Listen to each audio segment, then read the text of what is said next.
Support for this program is brought to you by listeners like you. Thank you. The Local Thread.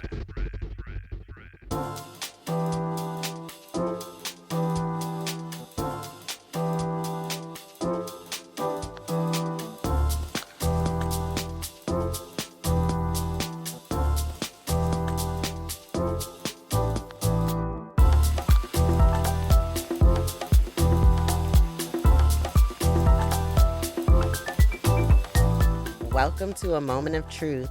I'm Asia Nail, and today we're talking about something that doesn't always trend online, but it absolutely determines whether families thrive or struggle: life skills. Joining us today is Patrice Powers Barker with the Ohio State University Extension, and it's a community outreach arm of the Ohio State University serving families right here in Lucas County. Welcome. Thank you. So first, I would like to know more about you and about the Ohio State Extension. First, we want everyone to know that there's extension in every state. So even our listeners in Michigan, there's Michigan State University, and in Ohio, we have OSU Extension. There's also Central State University Extension. So the whole idea when Extension was created is that we are here to bring knowledge and information to the community. Yes, and you are local. Yes. Okay. And in Ohio, we're based in counties. So a lot of our work, my work is right here in Lucas County, and then sometimes we do some partnering things with neighboring counties. Okay. Well, now I know that a lot of people ask me, like, whatever happened to home economics and basic life skills, budgeting, nutrition, gardening, literacy, right? So I really wanted to know from you, what do you feel like is one life skill most adults really struggle with that does surprise you? Well, I think that's an excellent question because I think sometimes we get to adulthood and we think, oh my gosh, we should know this. And then sometimes maybe we feel embarrassed or we feel like everybody knows how to do their budget or to get the meal on the table or, I've got this challenge with my child. How do I best, encourage this? So, it is not surprising that sometimes at different points, adults are coming to community education because they are at a point in life they need to learn more about a topic. So if it is a topic they've never learned or practiced on, or they're at a new life transition, they might be starting at the beginning. Yes. So I wouldn't say that there's necessarily a specific life skill, but I just really want to encourage adults that lifelong learning is incredibly valuable because things change and we are at different points in life. Yes, things always will change. I mean, there certainly is research and surveys that show people don't feel confident with their cooking skills, or we know that people have a lot of money on their credit cards they're not paying down, or, relationships with those in your house can be tense. So there's research that shows that people are struggling, and there's techniques and tools and knowledge that can help us do a little bit better. Okay. So now this is not a class, right? You actually go to the extension office and you seek the information. So it totally depends. Okay. Number one. So in our local extension office, there's different content areas. So I'm here with the Family and Consumer Sciences that historically was called Home Economics. We also have 4-H Youth Development, which has a lot of youth programs. And then we have Agriculture and Natural Resources. And in Lucas County, it's horticulture. So there literally is a horticulture hotline during the growing season that people can come into the office with, an insect or a tree and get that identified and learn more. Wow. Or the 4-H Youth Development, it might be part of an after-school program, or it might be camp that they're going away to. One thing that people come into the office and might see me about is if they are canning and have a pressure canner and they want that tested to make sure the gauge is working correctly. So occasionally people come to the office, but much more frequently we are out partnering with organizations, and we are, we're at libraries or community centers or houses of worship that we are offering education in addition to whatever that community program is. Oh, wow. That's really awesome. That is very extensive. I love that it's so layered and multifaceted. So now I want to just put some solutions on the table, like what can families do today? So, if someone wanted to strengthen their household just starting this month, what are 3 programs or classes that you would recommend that maybe they look into? Well, we're probably going to just send people to our website so they can look and see what maybe best meets their needs, right? Okay, So yes. people are at different stages in life, different questions about things. So just a couple off the top of my head that I really love and want people to know exist. So we partner with a statewide program that's a first-time homebuyers education. So Oh, if someone's like, oh, I've been thinking about buying a home, I'm not sure if I'm really ready, I don't know what I might need to have in place, what are the options? We have a free online, it's a webinar, but it's live, that's taught almost every month. So if that's a stage people are at, it's a great opportunity. Another example that if somebody wanted to start today, and this is a hybrid program that it's online, it's called the Strong Couples Project. And we partner with some other states, other state university extensions. And so this is for long term committed relationships. You do not have to be married, but it's kind of geared towards a married couple. And there's online educational webinars they watch, and then they meet 5 times for like 20 minutes with a coach. And that coach is just helping them use the techniques on communication and goals and values and commitment. It is not therapy, it is education. So those are a couple examples. My colleagues are out in the community teaching nutrition. We have a program called WITS Workout that is an in-person class, and that'll be at Oregon Branch Library in the spring. That you hear the word workout and you think physical activity, but this literally is brain exercise. So really? there's just Oh, we want love people muscle to memory yes, around so here. we want people to go and find where they're at and what their interests are, and what Yes. might help them to the next step of whatever their goals might be. As far as teaching just these skills early, I know that that does matter. What is your take on that as far as like what you all do with the 4-H program and learning by doing? Yep, absolutely. Like I said, we talk about the lifespan, right? We go through transitions, and we know with youth at different ages and stages, they understand different things. So, some of our program, let's just talk financial literacy. Okay. We can teach preschoolers about that. And we think, oh, this is a formal topic, but it might literally be reading some books, playing some games, talking about needs and wants and sharing. It's building some of those steps for future lessons. And then certainly grade school and older, they're starting to do the math and the numbers, and can maybe start even some concepts of like what's something you might want to buy and what might you need to save up for. And Yes. then there's a really neat program that 4-H and Family Consumer Sciences partner on. It's called Real Money, Real World. And back to your example of, that hands-on and that doing, this we do in partnership with high schools. So the students are getting their financial literacy class, but this has a little bit of classwork that we're talking about what's it look like in adult life to get that paycheck, to have those taxes come out, to decide what you're putting into savings. And then at the end of this, they go to a simulation that it's called the Real Money, Real World simulation. And they have their career, they have their net worth, and they have a fictional family that they're 27 years old, and they have another adult spouse, and they have children, and they have to go pay all their bills for the month. Oh my God, that's So it's amazing. practicing that, right? And then Yes. that reflection afterwards. What surprised you? What did you learn? What might you do in the future? What might you thank your parents for today? Yes, I was just gonna say I can only imagine how that opens up the conversation around the dinner table. Right. Yeah, wow. And then And takes then, the stigma away.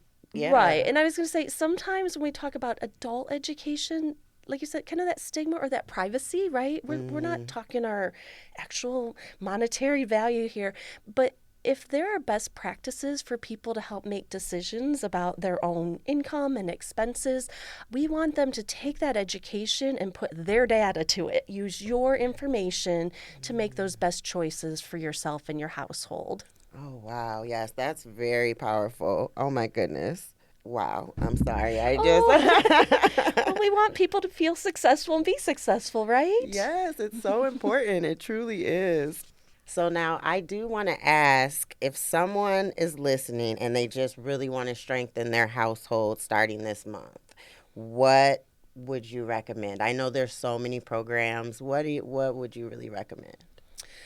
Well, my recommendation would be see what educational classes are happening, but also, get out and see not just what Extension is doing, but what's going on in the community because we partner with so many organizations. So Okay. we want people to have the hands on skills as well as the knowledge to back that up. So those might be, kickoff for the gardening season. There'll Yay. be Master Gardener volunteers out in the community. It might be those education classes that are already happening at community partner sites. Or if for some people, if it's easiest, those online opportunities that you can do at your own time from your own space. Yes. Now, what have you found with the gardening? I'm just curious. Like, what experience do people receive from that? When we talk about gardening, we might be working with community gardeners or backyard gardeners, or it might be a site that is growing a garden and the food's being donated to like a food pantry. It might be a site that has kids during the summer so the kids get to learn. So there's so many different reasons, one, to garden, and two, so many advantages we can get from gardening. And then to tie that in, people might have questions about gardening if they've never done it before. We want to help and coach with that. And then at the other end, especially if you're doing vegetables, you have this brand new produce. What are you going to do with it? So we help there with those lessons on here's some great recipes for eating more vegetables. Or you grew so much in your garden that you have an overflow. Would you like to freeze it or can it? What would you like to do with that and would work best in your kitchen? Wow, that is so organic and so helpful. I mean, I love the real life helpful tips that make a difference today. So thank you for that. Now, do you believe self-sufficiency is the new wealth? I think that is a great description. And I think it's a little bit of a paradox, right? So Yes. self-sufficiency, absolutely, if we're talking about, self-determination or individuals and families like looking at their goals and values and setting their own goals and putting a plan in place, I think that is of great value and wealth. In addition, we want a healthy interdependency between, those healthy relationships in the home, those healthy relationships with our communities, whether it's the schools, our libraries, our home of worship. We want a healthy interdependence. So yes, to being wealthy. Yes, I love that. And that's so important because we really don't think about each relationship and how much work and time it's supposed to take. Honestly, we're supposed to take that time to, learn the person that you are with or your organization or your job or, your life skill, whatever your passion is. So thank y'all for doing that work. A lot of people don't think about that. Well, Yeah. thank you. Yes, absolutely. Thank you so much for coming today. We'll be right back with a moment of truth.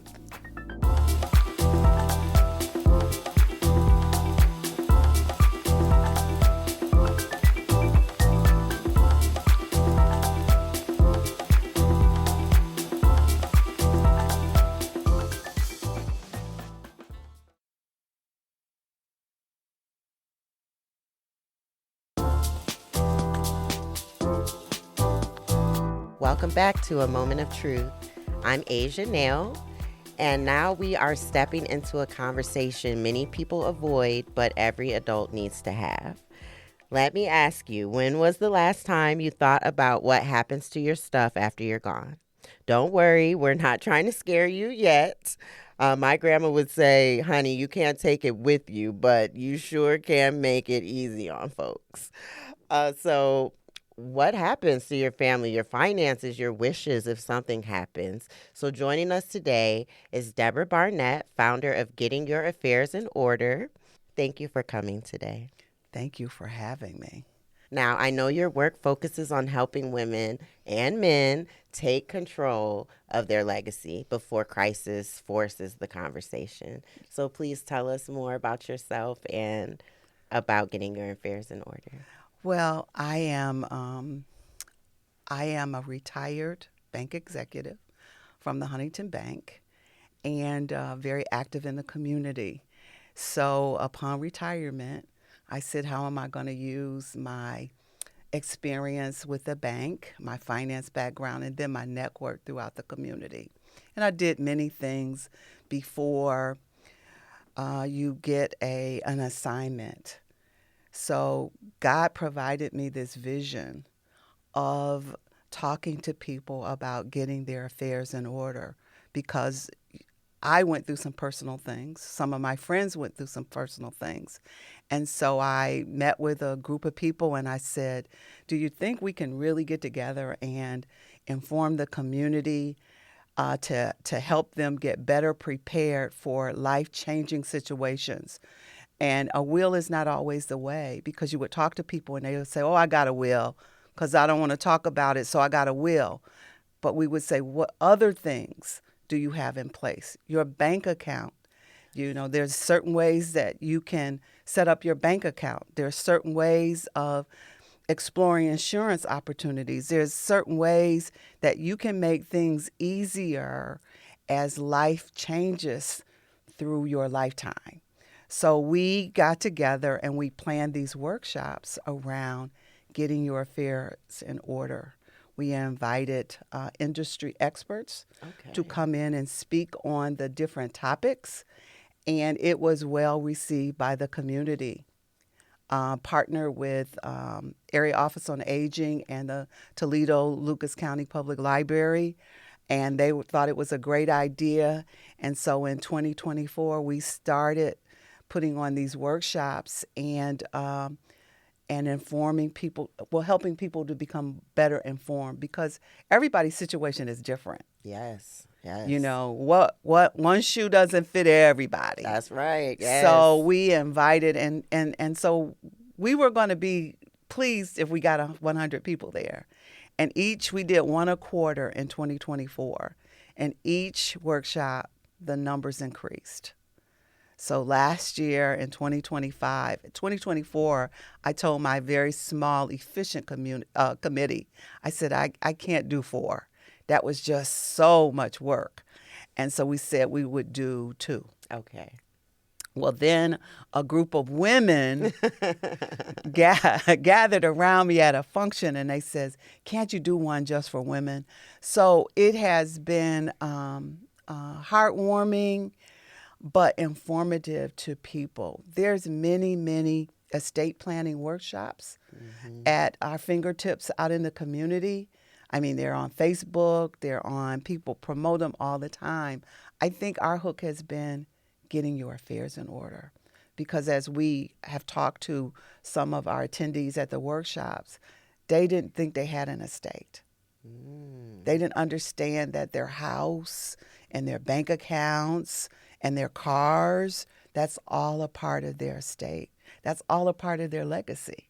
Yes, true. Yes. So you need to be better prepared. You need to help your children be better prepared to manage through life-changing situations. I like to say that. Yes. No, Life-changing situations. I mean, we get married, we get divorced.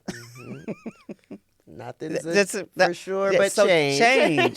So as life changes, you want to be better prepared. Yes. And so it helps things run smoothly. As I was talking to people in the lobby, and they say, well, I said, life changes. And so you've got to be ready for those changes. And it just helps your family. Reverend Barbie Harrison, who's on the committee, she talks about how do you talk to your loved ones at the workshops. Yeah. I'm wondering, I feel like people truly, why does this topic create so much resistance in your opinion? Why is there so much fear? And is it culture? Is it misinformation? Why are people so afraid of the topic?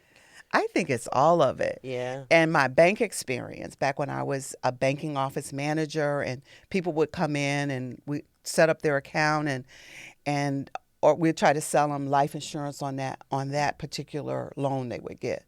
I don't want to talk about that. I won't be here, so I don't care what happens because I won't be here.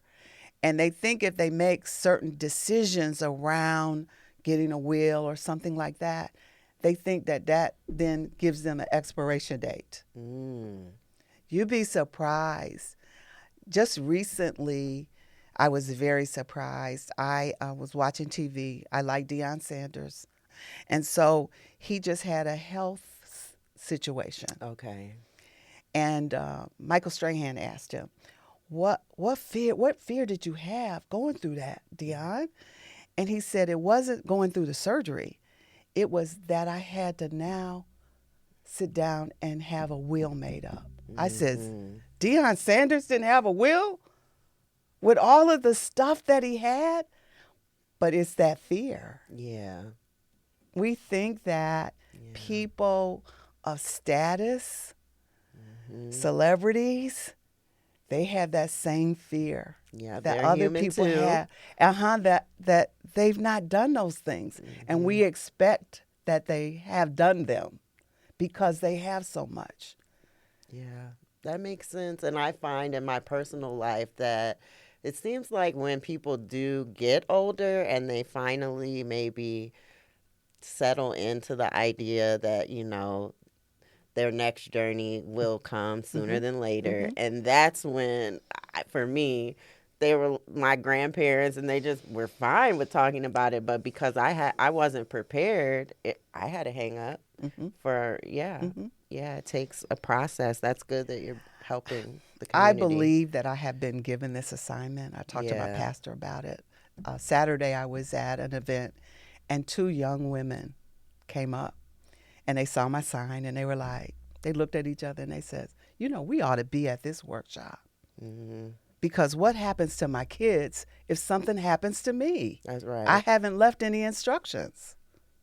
You're so So right. I believe that we were, those of us that have been on this journey with me, which is Reverend Barbie Harris, Gwen Wise, Joanne Menifee, Celeste Taylor. We have been on this journey, and people are, I believe, really receiving this information and taking time to think about, I really do need to get my affairs in order. Yeah, at any age, it's a very good thing to remove that stigma from yourself. Yes. Now, what do you think is the biggest misconception about estate planning? Like, I know you had said earlier that maybe having a will is the best option. Maybe you need other things. What are your feelings on that? It's an overwhelming experience. Yeah. I think it's just overwhelming to think about it. And so we have put together, we know that people's attention spans is extremely, so we have speakers speak so they can just think about it, and then they like, yeah, I really don't have anybody on my account. So if I don't have anybody on my account and something happens to me, no one has access to that account. And if I seem to pass away, then the account gets locked down until it goes through probate. Yeah. That's good because it's like they're really providing scenarios. Yes. Like as a writer, I have to write metaphors so that people can understand and relate and put themselves in that situation. Yes. So yeah, that's very helpful that Yes. you take, because it's stressful. Yeah, It can be. It's stressful. One of the things I did recently, since I had become the getting your affairs in order person, I get calls, I get stopped in the community Yes. about different things I have to share with people. I am not an attorney. I understand that. Yes, yes. This is for general purposes. Yes. And so, but I think it's just overwhelming to think about. And I have had many people. I tell them a little bit about it, especially the banking, and they have nobody on those accounts. Yeah. Even payable on death. Appoint someone that receive those funds in the event, so it doesn't have to go through probate. We had Judge Puffenberger was at our workshop last April. He delivered. He's the probate Yes, judge. okay. And he delivered the welcome. And part of his message was, you need to listen to what these people have to say. Yes. And then you don't have to end up sitting in front of me. Yeah, amen. I understand that. Absolutely. Yes. I do. Yes. Yes. It can be a lot at one time. Yes. Walk us through the bare minimum survival kit. Like, what do you recommend? in general, not as an official capacity, Okay. but Well, as I said, everybody's situation is different. So it's everybody needs a banking relationship. yes. So how do you have that banking relationship set up? Everybody needs life insurance.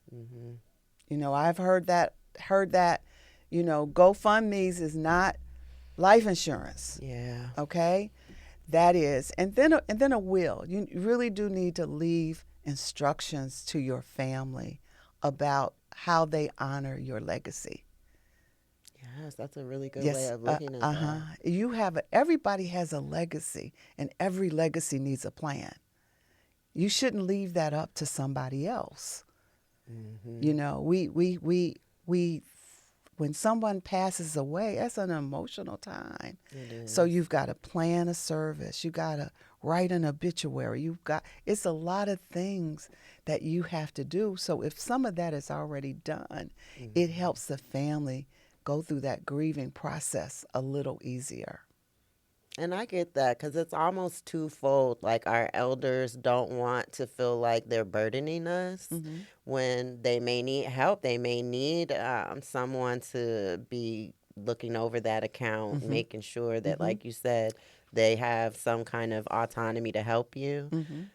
Because, yeah, that's Well, terrible to do it all with alone. all of the scams, because we have bankers come in and talk about these scams that's going on. Yeah. We have bankers come in and talk about that, and so some of the banks have established you're not a part of that account, but you have access to help a senior look over their account. So if any kind of stuff is going on, you can alert them. Yes. So their monies. I mean, it's heartbreaking to hear about some of the stories of people who are being scammed because nobody else is looking at that account to help someone identify this is really not legitimate transaction on your bank account.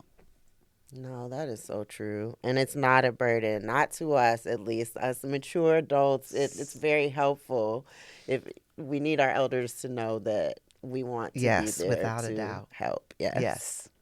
What changes when people talk between themselves about legacy and protection? Like, really, my question was about women because I know that you had one event that was geared towards women. Do you feel like anything changed when women talked to women? Yes, we created a safe space. Yeah. Yeah, Yeah, that's what I wanted to know. we created a safe space for women to come to feel comfortable enough to ask questions about different situations they encounter. Second marriages. Yes. How do I put things in place? It's people you hear a lot about prenuptials, and people don't want to talk about that. They don't want to enter into that because they believe that you don't love me as much because you want to put something legal in place. Love and money are separate. So we created that space to allow them to ask those kind of questions and get recommendations on how they needed to set up things and how they needed to look at things and review when you enter into a different partnership, I'll call it. And people and I get these stories through Facebook, and people assume that people will go ahead and change some things, and then something like one of life situations happened, and what the intent was never got taken care of. Yeah. So it just creates a lot of unnecessary feelings, I'll call it, rather than to go ahead and make sure that that person's intent, that they really take the time to make sure that that is put in place. Yes. Like yes. Adding me to your accounts. Mm-hmm. Or at least making me power of attorney of the account. So in the event, if there's some kind of illness and I need to help you work through that, I have access. No, it makes complete sense to me. Mm-hmm. Yes, it's very important. And I truly hope that our listeners, I know you're bringing a lot of value. So I truly hope that they will partake in your next event. All right. So, I mean, really, sometimes we just need to sip our tea and spill the estate planning tea at the same time, right? Yes, yes. Yes, we need to talk to each other and absolutely not be afraid of these types of scenarios. I've been there. I lost my father last year, my grandparents. Mm-hmm. It is not a game. And I do remember when all of them even were alive saying, trust me, you don't want people fighting over these casserole dishes. Let's Right. go on ahead and get this taken care of, right? Yes, yes. Well, now, if listeners remember one thing from today, what's the one document that every adult should know where it is?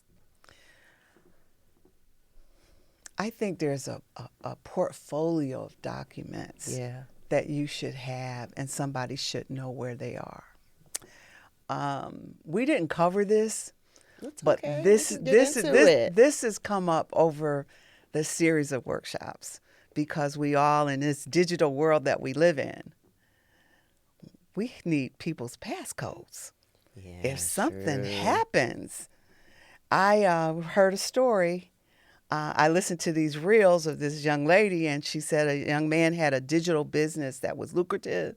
Everything was in the cloud, Oh my God. you know, and he passed away. Oh goodness. Oh my And goodness. no one had instructions on how to get it out of the cloud, and nobody had any passcodes. So guess what? It's in the cloud. It's in the cloud. Oh my goodness. And everything's so encrypted, it's just not, yeah. Exactly. So I think that people should, and it takes time. It really takes time, but people should know where things are so they don't tear your house apart if they need to. They've got those kind of stories where people are just going, they've got stacks of paper and they're trying to, they're mourning, but they're trying to do the necessary things that they need to do. So I would say just be organized. There's lots of different portfolios that you can organize. You put your will in there, you put your power of attorneys, you put your living will instructions. That's all in a portfolio, and you let someone that you trust know where that is so Yes. they can assist you in the manner that they need to. And a fireproof situation too, Yes, right? A nice without a doubt. fireproof box. Without a Yes. doubt, without a doubt. Yes, I've learned a couple of things. Okay. But I truly think that is a mic drop moment. I can't drop this mic, but I think that you genuinely help thousands, if not millions of people with that information right there. With the passwords, I haven't heard that. That is very important. Well, we have all of these apps on our phones. You know, our My Charts, we have access. And so when somebody needs to help you, where's those passcodes? And then I have had people tell me, well, the passcodes are in the phone, in that passcode app that's on your phone. I have a book at home that my children know where that is. Well, I think I'm going to have myself a book too. Well, thank you so much for coming today and for sharing your wisdom with us. Well, thank you for having me. And you asked me, what would I leave you with and your listeners? Everyone don't have everything, but everyone has something.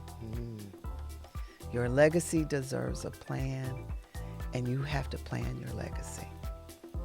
Thank you for having me. Absolutely. Thank you. We'll be right back.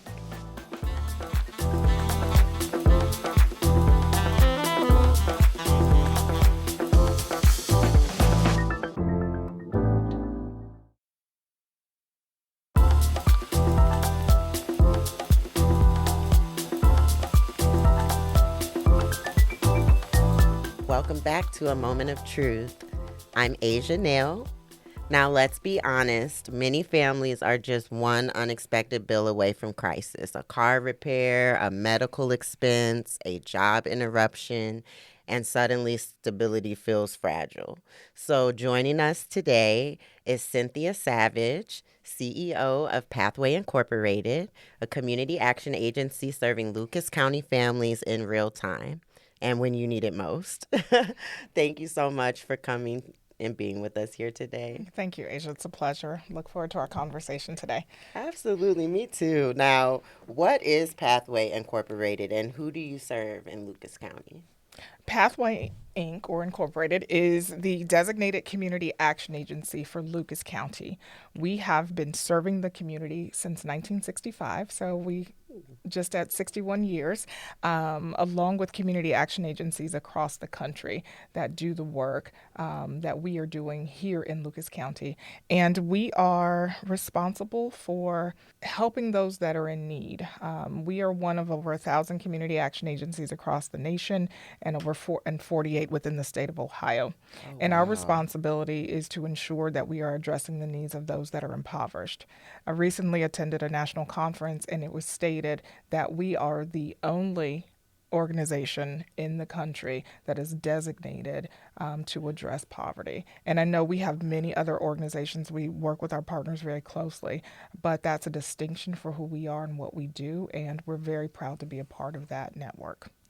That's a big distinction. Wow. Thank you so much for all of your service. Goodness. Now, I do want to know, do you feel that most families are just one unexpected bill away from crisis? Is that common? Is that becoming more common? Yes, it is. I think that not just families, but individuals could have any number of crises that come up. It can be something as simple as getting a flat tire or having to get major repairs done to your vehicle. And those things stop you from being able to get other things accomplished. For our seniors that are truly on fixed incomes with their Social Security or their pensions, if they have medication that costs more than it normally does, if they are adding new medication, then they may have to decide, do I pay my rent? Do I get my medication? And how am I going to eat? So those are all things that factor into what we look at as a crisis. What may be some small for someone else may be something that could be detrimental to their household or to them for a very long time. So yes, I think all of those things that you mentioned, the car, medical, you could have an illness, and if you're an hourly wage person and you have to call off on a number of occasions, you may not have sick time, so you don't get paid for that. And what if they terminate you because you haven't been there, and then you're starting all over again? So a lot of clients that we have, and a lot of people just in general who we aren't even serving, are just one incident away. We all are, because we don't know what today or tomorrow brings for us. Yes. What do you believe? Like, why do people often wait until, even myself, I have been guilty of this. Why do we wait until it becomes urgent before we really ask for help? I think we all do that in some way. Part of it, I think, is pride. I have talked to a number of clients over the years, and they will tell us, I don't need your services. I'll be fine. I'll figure it out. Let someone else who has a greater need than I do right now, let them take what you're offering to me. And we're trying to get everyone to understand that if it's available and you qualify, we're here to help you. So I think pride has a lot to do with it. I think shame comes into it, because I can't believe that this has happened to me. How did I allow this situation to get this far or this large? And then sometimes it's just thinking that you can fix it yourself. We try to fix a lot of things on our own. Yes, and I have a saying that there are people for everything. There is someone that is there for just about everything that you need on this planet that we walk across. And so once you can either swallow your pride, admit where you are, accept it, and just walk through our doors or reach out to us, we're there to help. Yeah, no, that's really good for all of us to put ourselves in check. We need help sometimes, right? We do. All of us do. Yes. And it may not always be financial, but sometimes you just need someone else to be there with you and for you. We are all human. We are. Now, walk us through what happens when someone calls Pathway. Is this a trick question? I know. I read that and I said, oh, they went there with call pathway. Well, Or when they come when to they the come in, no, Hamilton we're going to building. address something, if that's okay. Sure. Something that we hear and have heard forever and a day is that I try calling your agency and I can never get through. I'm sure y'all are busy. We have one receptionist, Okay. one phone number, and since November, I had some data pulled just about a week ago. So from November till up until last week, we've had over 60,000 incoming calls. Whew, whew. That's only, just a few. And it's not 60,000 people calling. It's probably a percentage of that, okay, I didn't get anyone, so I'm going to call and I'm going to hang up and I'm going to call and I'm going to hang up. Yes. And I answer the phone sometimes, even on a cell phone, and someone will say, oh, thank God, I need to talk to a live human. I need to talk to a person. And I'm like, I'm pretty sure I am, and I can help you. And they're just ecstatic because it's so difficult to reach us.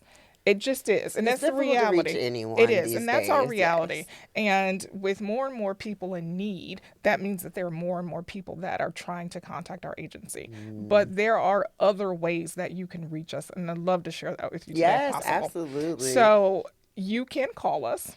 That's that's the natural thing to do. You can email us. We have three different email addresses that you can contact us at. There is info at pathwaytoledo.org or .org.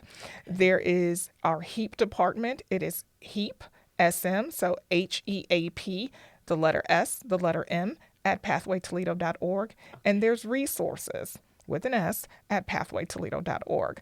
You can also go through our website, look at the information that you have, or you're more than welcome to come into the agency. Yes, and now the agency is the Hamilton building, That is correct, yes. Okay. So most people that are going to listen to this, if anyone listens, hope you are, that we are formerly known as EOPA. Okay. And or the Hamilton building. So when someone says, baby, where are you working now? And I say, oh, I'm at Pathway. And they're like, Pathway? Oh, okay. I have no idea what I'm saying. Okay. And then I go into EOPA. Do you remember EOPA? Yes. We're at the Hamilton building. Oh, I'm like, we rebranded years ago. The name changed over a decade ago. And still in our community, the reverence and the respect that is held and the wonderful memories of support that people have gotten from EOPA that carries to this day. And so we honor that. And I am not ashamed to say we are formerly known as EOPA, but I'm also equally as proud to say that we are Pathway. And this is who we are at this point in the juncture with our agency. I love that you remember to tell people that, because we have to bridge those gaps. And since we do suffer from pride, a lot of times somebody will tell you something and then you just act like you know. You're like, okay, but you have no idea and you may be missing the help that you need. Exactly. Yeah. Exactly. So, and we want people to be able, with another number of other organizations that have a similar name, we always try to distinguish ourselves. We're not Pathways with an S. We're not Pathway Toledo. We are Pathway Inc. And but whatever you call us, we're gonna serve you. But it's just a great way to make people aware of who we truly are and make that connection to who we were for over almost 50 years, I believe. Yeah, that makes all the difference. Trust, yes. Then you don't have to rebuild. They already have trust. Absolutely. Yes, that foundation is definitely there. What do you feel is the biggest misconception about community action agencies? Like, is poverty always about money or sometimes about access and information? I think that spans a lot farther beyond just community action agencies because, again, we have so many wonderful partners in the community that are doing the work. Yeah. And so there are times that if there's a resource that we aren't able to fulfill for a client, we reach out to them. So I think the misconception sometimes can be that they just don't know what we do beyond the general services. Okay. HEAP is our number one draw. Most people that come to our agency or walk through the doors or try to call us 1,000 times in a day are calling for that HEAP service. Okay. And so that is one of our longest standing programs. And we have a number of other programs, and I'm sure we'll talk about that. But once they understand, and our case managers and our other staff, our EARs and staff members are now being very conscious about looking at the clients beyond just their initial request for service. Okay. And so the goal is to strengthen or continue to strengthen, because we have a very robust in-house referral system, but strengthen that so that once you leave, you're not just leaving with that one problem. Because if you haven't paid your light bill since June, there are a lot of other underlying problems that we probably can help you with. And so once our EARs or case managers or the receptionist or whoever has initial contact, they make that distinction and they say, okay, this mom has 3 young children. We have a program for that. She's unemployed right now, or she's just getting started.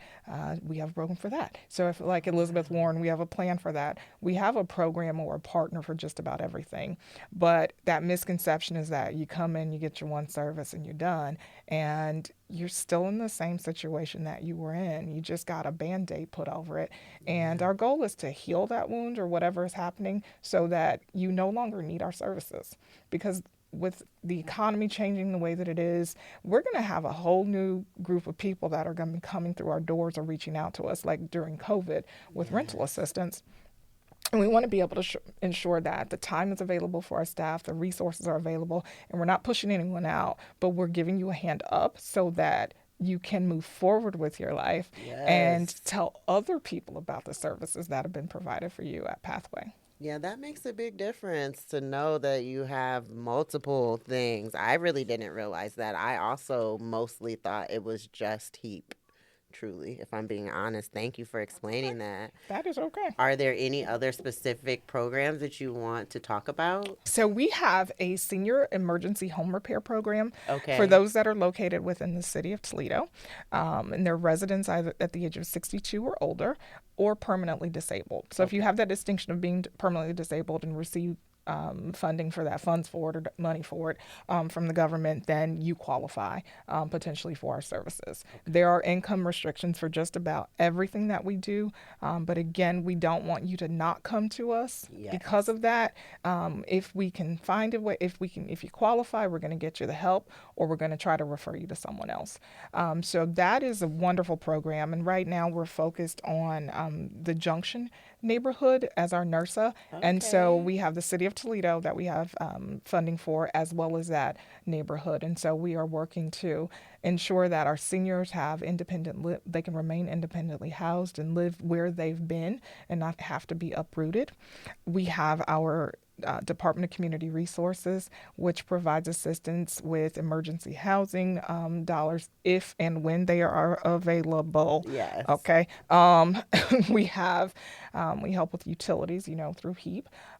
We have a program dedicated to seniors, a senior assistance program. Okay. And about a year ago, we did a pilot with the University of Toledo and Greater United Way of Greater Toledo. It was wonderful. And it was a food recovery program. And so we have picked that back up, and we're really proud of the work that the team is doing to get nutritious food to those that are in need. We partner with the Grand Lodge Food Pantry as well to ensure that folks are getting nutritious food or just what they need in terms of access to food, because a lot of times, again, that's the decision. Do I get food, or do I take care of my medication or my rent for the month or my utilities that have increased? And then another program, we have our Family and Supportive Services Department. And most people understand and know that by Brothers United, or BU. And so you'll see the billboards everywhere. And that team does an amazing job at helping strengthen families. And so they do a phenomenal job at boots on the ground. Yes. And I'm so proud of the team and the work that they're doing. We just received a federal grant for that. And so congratulations. we're one of two. And congratulations also to the Zeph Center. They were the other Lucas County partner that is received this funding. So we're going to be strengthening families at an even larger rate now with this funding, and it's renewable for 5 years. And so we're really thrilled. We had the grant some years ago, and it's now since been awarded to us again. And so we're really excited about that work, and I'm really proud of the team that we have in place right now and the work that they're going to be doing. And lastly, I will share about what we call our PAID team, and that is the Department of Employment and Career Services. We are one of of, I believe, 11 designated financial opportunity centers, and we partner with LISC. And so we are able to help individuals, and that's some of the things that we'll probably be talking about. Some ways to build people up and give them some stability is education through education. So if we can set you up with learning how to budget, if we can help you learn how to save, if we can help you with credit, all those things that are barriers and stop you dead in your tracks from moving forward and building what could be a thriving lifestyle. That's a wonderful group that does that. The team is phenomenal in what they do. They are tiny but mighty, and they are helping families and individuals with employment and resume building, job searching, and so those services are also available at the agency. Okay. I think I covered them all, but You did a phenomenal okay. job. I'm just learning everything today. I'm loving this. My last question for you is, what's one simple step that a family can take today to move from surviving to truly thriving? Number one, they can contact Pathway. Number two, we encourage you to trust and work with our case managers and our staff to be able to hold your hand in that moment and tell you that everything's going to be okay, and then get you through to the next step. Sometimes you just need a little hope and a little encouragement or an advocate. And we could talk about this for hours in terms of what the steps are, but those are just two of the things. And then also having that financial literacy or getting to employment stability so that you can earn higher wages. Unfortunately, we are in a state where, 70 cents an hour, that was the increase for minimum wage. So if you're at minimum wage, you're still kind of behind. And so getting folks trained and giving them new skill sets, but building that confidence in them, I think is one of the most important things, and letting them know that this could be temporary. If you just trust us and allow us to work with you and you do the work that's necessary, we can't want things more than you do. True. And so allowing them to believe in themselves and building them up and then giving them the tools that they need, I think is one of the most important things that we could do to, again, move folks from survival to thriving. So thank you so much for Thank taking you. the time I to appreciate speak with us today. Absolutely. Absolutely. Thank you. Thank you for joining us on A Moment of Truth.